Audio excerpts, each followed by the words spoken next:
you fucking serious?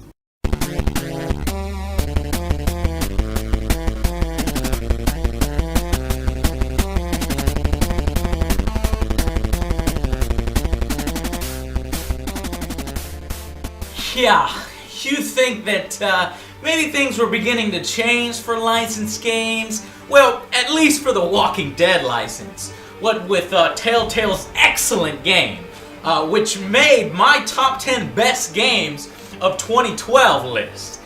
Combined what seemed like knowledge and respect for the license with Terminal Reality, makers of the excellent Ghostbusters, and unfortunately Star Wars Connect, we may have had ourselves another hit, right?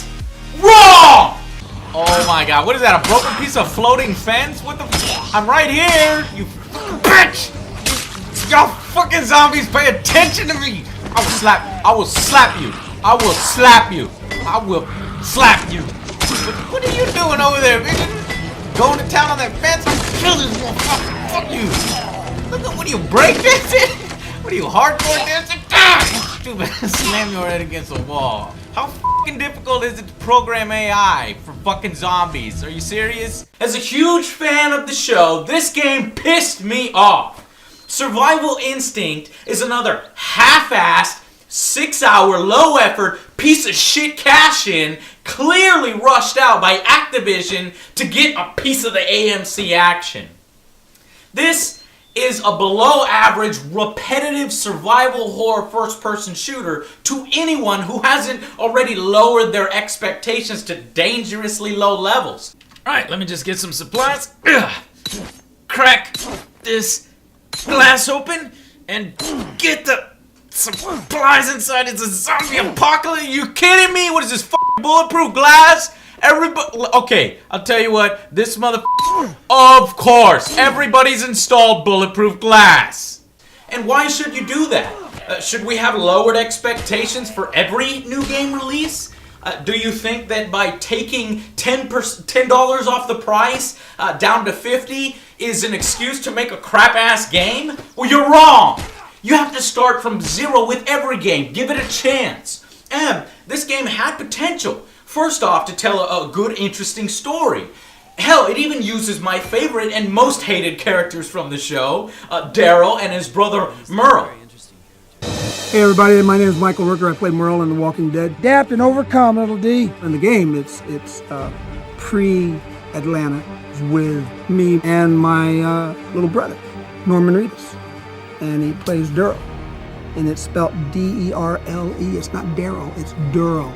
Please get that right. In the opening level, you play as Daryl's father for a second before zombies attack him, forcing Daryl and his uncle to put their father out of his misery. Dad? Oh, Dad, no! We could... Daryl, he's too busted up. Nothing can be done now except ease his suffering. Sorry, brother. The rest of the game then centers on finding Merle on your way towards Atlanta, where an evacuation is being carried out. What results, though, is a lazy story barely worth telling, filled with forgettable side characters, and despite having two strong brother characters from the show, it doesn't offer co-op. Now, Terminal Reality knew that they would take shit for not having co-op, but they've been quoted as saying there would be no co-op because they wanted to focus on the story. Well, fine. But then they turn around and cut the game off abruptly in this year's second worst ending and leave tons of loose ends at the 6-hour mark? Story my ass! What a crock of shit! This ending sucks. It's like, if you're gonna tell a prequel story, then tell the prequel story completely! Idiots! What are there supposed to be more Walking Dead Survival Instincts? Maybe season 2 or 7 seasons of these things before they meet up with Rick? No! Just no! No! In this day and age, When you put out another zombie video game, you have to bring something fresh, some new ideas to the table. Especially with the Walking Dead license, as you aren't going to get to see different types of zombies. I mean, there's no spitters or fatties or toxic zombies or crap like that. They keep it true to the show, to their credit. Now, Survival Instinct does actually try to bring some interesting concepts on paper. 3 of them, in fact. Selecting multiple branching paths to Atlanta, resulting in completely different levels.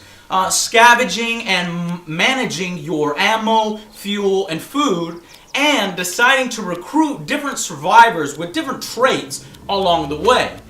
But the game executes these also poorly. You start with a changeable car type, which can fit a certain amount of survivors that you recruit along the way. In missions, if you do certain optional objectives like finding food or medicine for them, many will join you. My name's Sarah. I was cutting hair when they first came.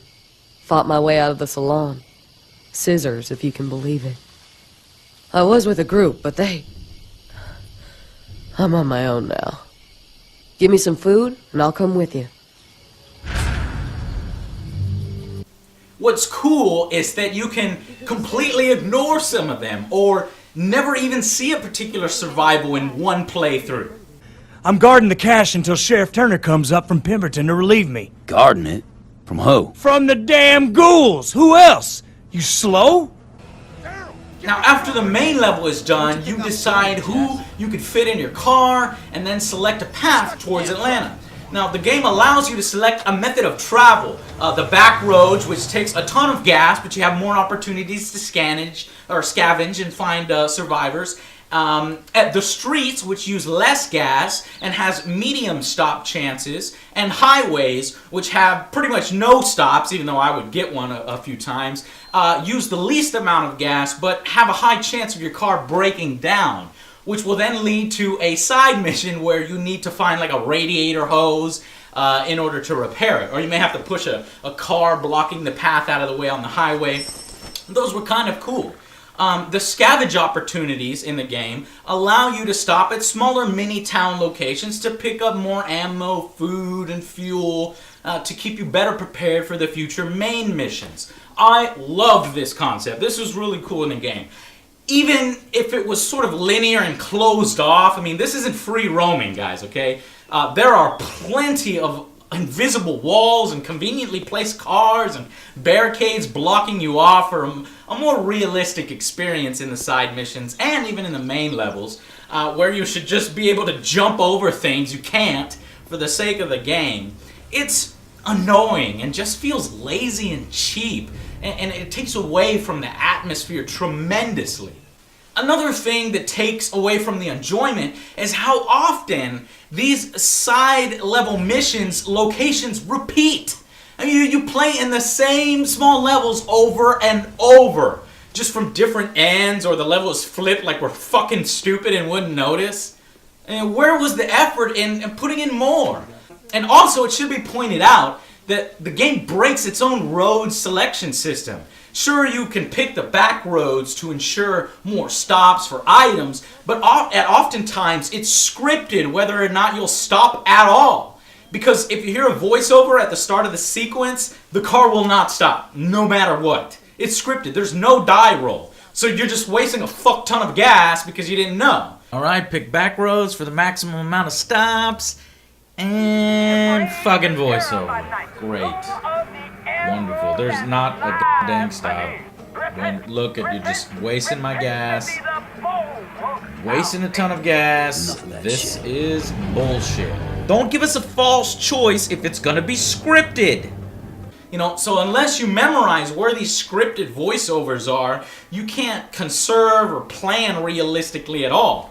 And then sometimes even the frequency is out of whack with the stops. So, you know, I found that sending survivors out for fuel while you do a mission is never worth it. Since you are out of gas missions happen automatically, and they can give you between a quarter tank and half a tank with minimal resistance and zero risk to your squad. And that's another thing. in the game, I really did like this concept of assembling my squad of survivors and choosing who to pick up or leave behind as each survivor has listed, you know, certain skills and preferences and health. But again, none of it really fucking mattered. I mean, first off, they won't join you on the actual missions themselves. They either sit in the car with their thumbs up their asses while you battle zombies, or they can be sent out behind the scenes to scavenge for food, ammo, and fuel. And so sending more out at once and equipped with weapons keeps their risk meter low, so they make it back in one piece. But no matter what, they always come back hurt, nearly dead, and bring you like one Gatorade bottle and 2 pistol bullets that you could have found yourself in the fucking next level. Awesome. Let's see, what did you guys bring back? One piece of food each. Oh, and you got fucked up. So let me guess. You want to eat the food that you just found because you messed it up and you got hurt, huh? Time and time again, they bring so few fuel or food, it doesn't even make up for their loss in health. You'll just be spending it on getting them back up to even at low risk percentages. What did you guys bring? 2 fuel? 2 fucking fuel each? And you guys are nearly dead? What the fuck were you doing out there, you fucking morons? God! Thank God I collected one of the 16 squirrels where you guys were fucking around and I don't even know what to do with it. Main characters are put off to the side and won't even scavenge with the rest of your squad. I mean, Merle's barely in the game, and if you were thinking that he'd be controlled by an AI, no, or helping you out by your side when you're on a mission, no. He's put off half off the screen most of the game, even in the survivor selection area. What the fuck? Merle, what are you doing? Like, I can't see you. You're in my peripheral vision. Please, could you, Merle? That's just rude, man. What are you doing over there? It's ridiculous. I mean, you can't even send him out to scavenge like the rest of your survivors. Lazy asshole. Sonny boy, I could stand here doing nothing a hell of a lot longer than you. I guarantee you that. Sonny boy, I could stand here doing nothing a hell of a lot longer than you. I guarantee you that. Even occasional unimportant characters are put off to the side like that. I don't understand that. I mean, I did appreciate some of the actual gameplay. The elements of survival horror are there. Ammo is limited. I love that. It's exciting to search for new weapons and gear. You can sneak by crouching and then taking out zombies from behind one hit. You actually try to avoid large herds. That becomes necessary as zombies outnumber you and respawn occasionally. When zombies get too close or surprise you from the side, they can grapple you, which puts you into like a mini game where you aim on the zombie's head with your knife and then strike. And actually, it's sometimes even a more effective way of killing zombies in a group. So you kind of seek out like 1,000 zombies, then stop with full health and like nail them all in the head.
The graphics in this game aren't up to par. I mean, especially the static, lifeless environments, the below average textures on the Xbox. As far as extras, there aren't any. I mean, there are some absolutely worthless collectibles that seem really out of place, kind of awkward. These are supposed to be pictures of like the developers of the game. I'm not sure. I mean, I can't view them anywhere on the main menu, so it's not like a collectible. Instead, on the main menu, you can see relics, which you can unlock by saving certain people, keeping them in your squad, doing certain things that will then allow you to have stuff like more health on repeat playthroughs, or an assault rifle and a crossbow to make it ridiculously easy for 3-hour speed runs. I don't know. One thing, though, to the game's credit, is that it actually does have replayability. That's the one thing it's got. I mean, as the multiple pass, you take clothes off during other missions, and the different survivors you may never see. So it can be fun to go back and play again to see what and who you missed.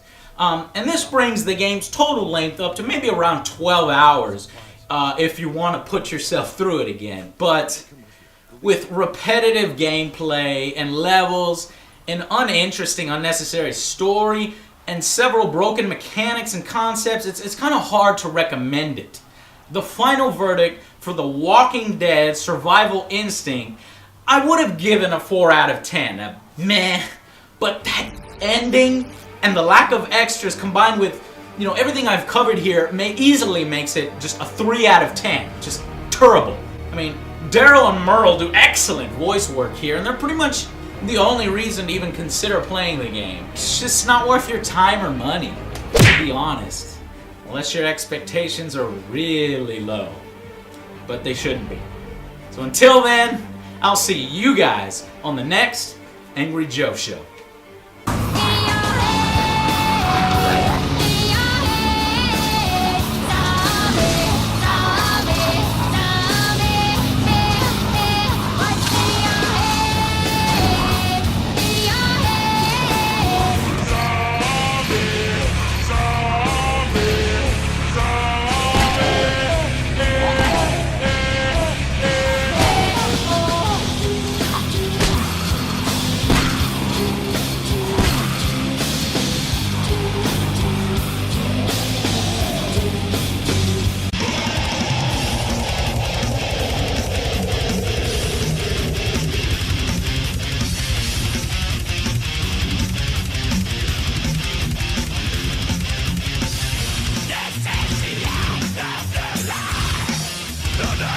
Stop!